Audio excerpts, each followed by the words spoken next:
saying the child had a crooked penis, and I have a crooked penis. She asked me if I had one. I said yes. She said, so how can you deny that this is your son?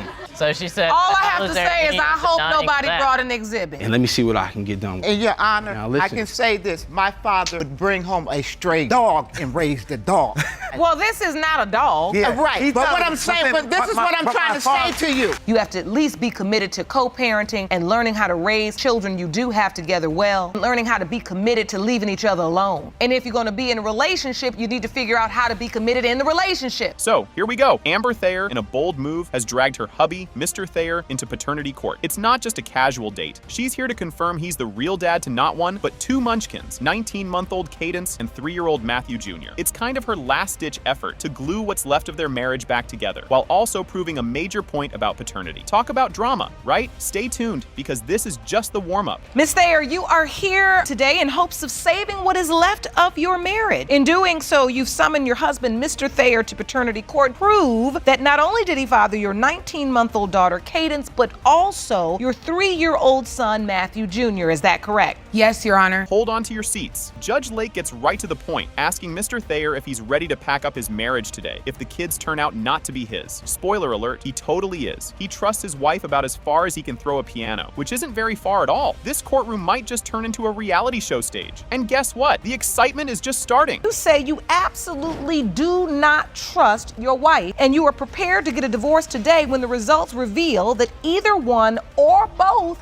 are not yours. That's correct, Your Honor. So, Ms. Thayer, what is the current status of your relationship with your husband? We don't even have sex anymore. What married couple doesn't have sex? Oops, they did it again. Amber talks about discovering she was pregnant with Matthew, despite their no babies plan, which apparently was more of a maybe baby plan, given their approach to contraception. Judge Lake can't help but point out the obvious. No protection, no surprise. The plot thickens as we dive deeper into the web of doubts Mr. Thayer has been weaving. Stick around. The revelations are about to explode. I didn't know what to say because I wasn't planning on having any more kids. I mean, I had 3 girls already, so I was already a single mom. Were you all using protection? No. Well, then you were planning on having another baby. That is correct.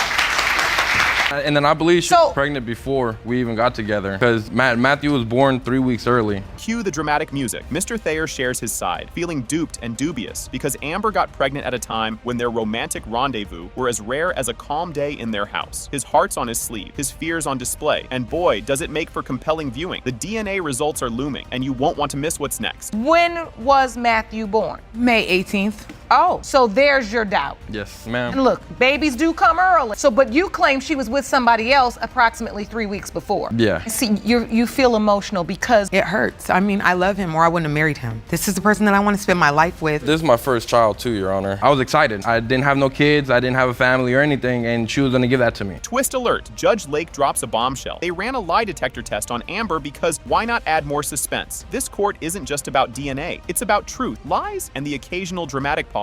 The tension could be cut with a knife or maybe a gavel. Fasten your seatbelts. The results are about to make a big splash. Your doubt surrounding Cadence. That is your younger child. You all have 2 children together potentially. Yeah, because the time that she was conceived, we weren't really having sex. Find out she's pregnant again and immediately doubt. Yes. How are we gonna have a kid if we don't have sex? So you testified earlier, Ms. Thayer, that you were in a sexless marriage. Yes. I mean, when he's talking about with Cadence, I uprooted my whole life for him. Are you ready for this roller coaster to go off the rails? The lie detector test paints Amber as less than truthful, stirring up a storm of trust issues that makes Hurricane Paternity look like a gentle breeze. This key moment cranks up the drama to an 11, challenging everything we thought we knew about their situation. And believe it or not, there's still more to come. So we did, in fact, have her meet with a licensed polygraph expert. Let me have those lie detector results, Yes, please. Judge. Ms. Thayer, you were asked, in the last 4 years, have you had sexual contact with anyone other than the 2 men you have previously disclosed? You said no. The lie detector determined you were being deceptive. Here it comes, the big finale. Mr. Thayer, you are the father. Told you. The tension is palpable as the court session begins. The case of Lee v. Lee kicks off with a classic family drama where the Lee siblings are at loggerheads, doubting whether their supposed brother, Patrick Lee, really shares the same father. The father in question is none other than Charles Lee Sr., a legendary football player known for his moves on the field and apparently some controversial plays off it. The judge rolls out the welcome mat and gets the show on the road, introducing the players in this familial feud. Just when you think it's straightforward, the complexities begin to unfold, hinting that we're in for quite the emotional roller coaster. Good morning. This is a case of Lee v. Lee. Thank you, Ron. Good day, everyone. Mr. Lee, you and your siblings claim the defendant was not fathered by your dad, Charles, a former professional football player and two-time Super Bowl champion who sadly passed away 10 years ago. The backstory hints at hidden family dynamics, thick with plot twists. Patrick paints a Norman Rockwell picture of his childhood, claiming Charles Lee Sr. was a constant presence, a father figure from day one. However, whispers and doubts about his paternity circulate due to his distinct lack of family resemblance. Imagine being the only apple in a basket of oranges. The dialogue raises more questions than a late-night infomercial, questioning the very fabric of familial knowledge and recognition. Watch how the story takes a twist next, and trust me, it's juicier than a daytime soap opera. Did you know that was a football star, a Super Bowl champion? Did you know these things about his life? In the beginning, I didn't know. People would come up to me and tell me, you know, your father is. Excuse me, if you, your father, wait a minute, if he had you all your life and you didn't know and you was hanging out with him, oh, my father was the type of person he as could I was tell saying, you Your Honor, before, about the story. If Everybody in Albany know my father. So if you his son, you don't know, you didn't know at first? As the inheritance question looms, tensions rise like dough in a baker's kitchen. The siblings suggest Patrick's sudden urgency in proving his paternity might be linked to potential inheritance or other juicy family secrets simmering under the surface. Patrick whips out his birth certificate like a magician pulling a rabbit out of a hat, with Charles Lee Sr.'s name proudly inked as the father. The siblings counter with a hefty dose of skepticism, stirring the pot and hinting at underlying family tensions that could give reality TV a run for its money. The atmosphere gets even more charged as we move forward, so grab your popcorn because the drama is just getting started. and let me see what I can get done with. In your honor, Now, I listen. can say this. My father would bring home a stray dog and raise the dog.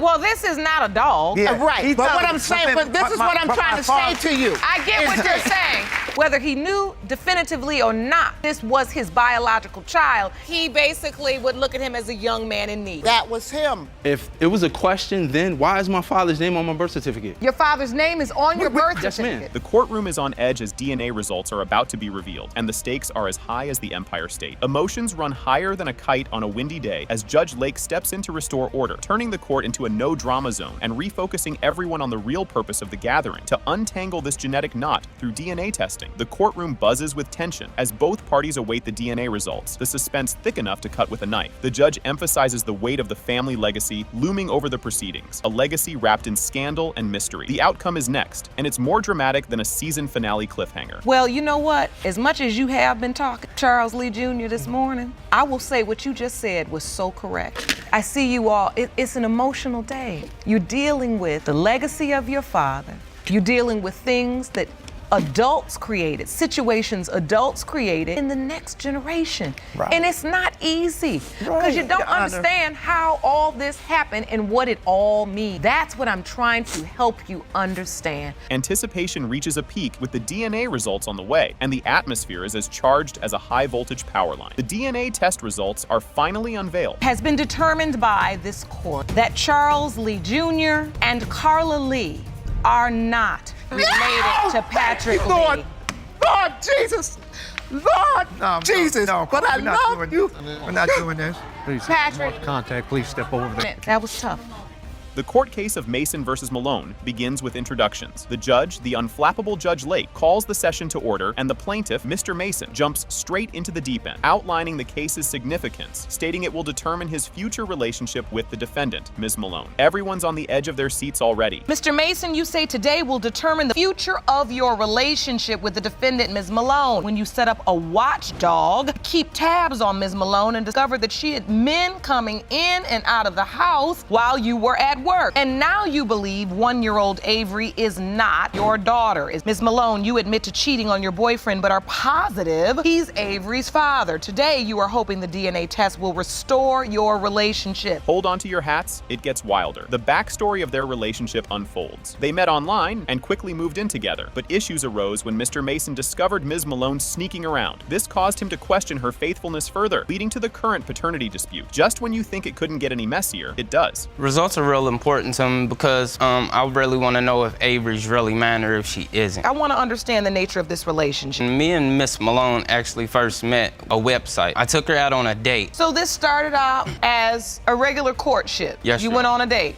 Yes, Your Honor. And Ms. Malone had a great relationship in the beginning. Yes, ma'am. You can cut the tension with a knife. Despite their troubled relationship, both parties still live together, albeit off their relationship. This living arrangement creates tension and awkwardness, particularly because Mr. Mason still wants to be there for Avery and hopes for reconciliation. Next up, things spiral even further. Stay tuned. We've been on and off for 3 years now. Right now, we're off. Are you living together? Yes, ma'am. Yes, Your Honor. You're off, but you live together. Yes, Your Honor. It's been like that. How's that work? It's real awkward there for the kids, and because I still love Miss Malone, and I was hoping that we could work it out. So that's why today's results are so important, because truthfully, when I say your relationship is on the line, I mean, you all are still living in a home together. Yes, Yes, Your Your Honor. Honor. Grab your popcorn. Here comes the kicker. The court discusses the implications of Ms. Malone's actions during the conception period. Ms. Malone acknowledges being unfaithful during this critical time and not using protection, which raises serious doubts about Avery's paternity. As the DNA results loom, the anticipation is through the roof. When you found out you were pregnant, did you tell the other guy it could possibly be his child as well? Yes, Your Honor, I did. When you told Mr. Mason you were pregnant, did you also say to him, and you know because I cheated, it could possibly be the other guy's child as well? Yes, Your Honor. I had to find out about the other guy from waking up out of my sleep, Your Honor. No, Your Honor, he did not. What happened? I overheard a conversation between her and another individual. The plot thickens, and oh, how it thickens. Emotional tensions escalate as Mr. Mason reveals he made a public announcement about Ms. Malone's pregnancy and suggested the child might not be his during a gathering with friends and family, deepening the personal and public nature of their conflict. Brace yourselves. The DNA results are up next. However, I told him as soon as I found out I was pregnant with her. He had so much anger, he decides to announce it with a room full of our friends and my mom. Your Honor, I had anger for the simple fact that I was working all these hours trying to provide for my family. And she's sneaking with different guys in and out of the house. And so you made an announcement? I just announced that she was pregnant. The judge announces the DNA test results are in. It has been determined by this court. Mr. Mason are the father. This is a mess. You have to at least be committed to co-parenting and learning how to raise children you do have together well, learning how to be committed to leaving each other alone. And if you're going to be in a relationship, you need to figure out how to be committed in the relationship. If he doesn't step up, I'll still take responsibility.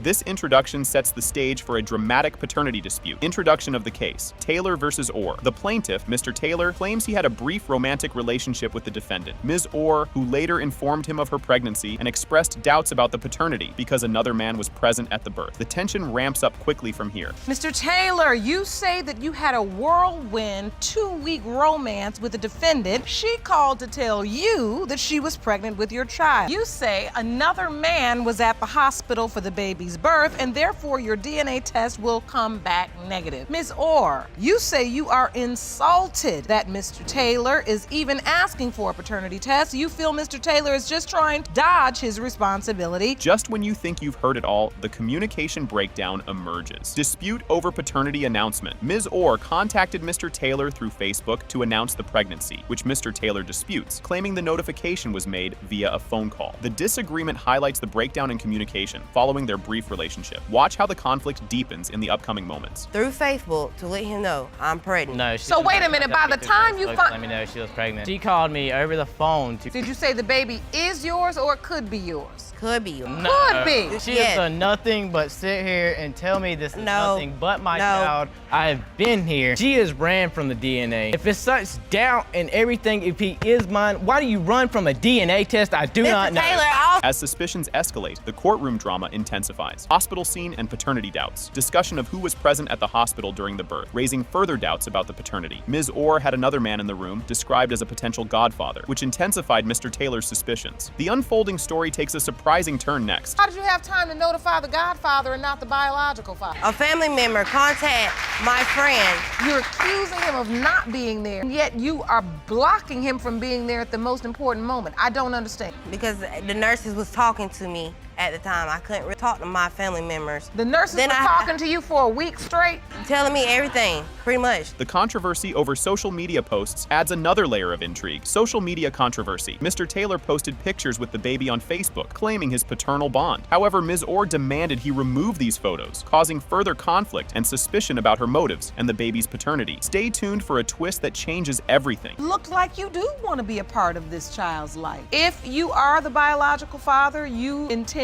to be a part of baby Eric's life? I've been here since I found out about him. I was not raised up with my dad. I did not know of my dad until I was 14 years old. For the fact of she tell me until Eric was a week old, I am unbelievably shocked. I do not know why. I do not know why I deserve it. Genetic traits come into play, adding scientific intrigue to the emotional drama. Genetic characteristics as evidence. Discussion about whether a genetic trait, a crooked penis, could link Mr. Taylor to the baby, with a medical expert clarifying that, while possible, it is not a definitive indicator of paternity. What comes next is a moment everyone's been waiting for. Saying the child had a crooked penis, and I have a crooked penis. She asked me if I had one. I said yes. She said, so how can you deny that this is your son?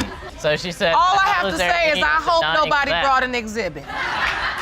Your Honor, my son could not get circumcised because he was over 90 degrees. Did you say that your baby has a crooked penis? And that was a point of proof? No, Your Honor, not a point of proof. She's lying, Your Honor. The DNA test results bring a dramatic climax to the intense narrative. DNA test results revealed. It has been determined by this court. Mr. Taylor, you are not the father.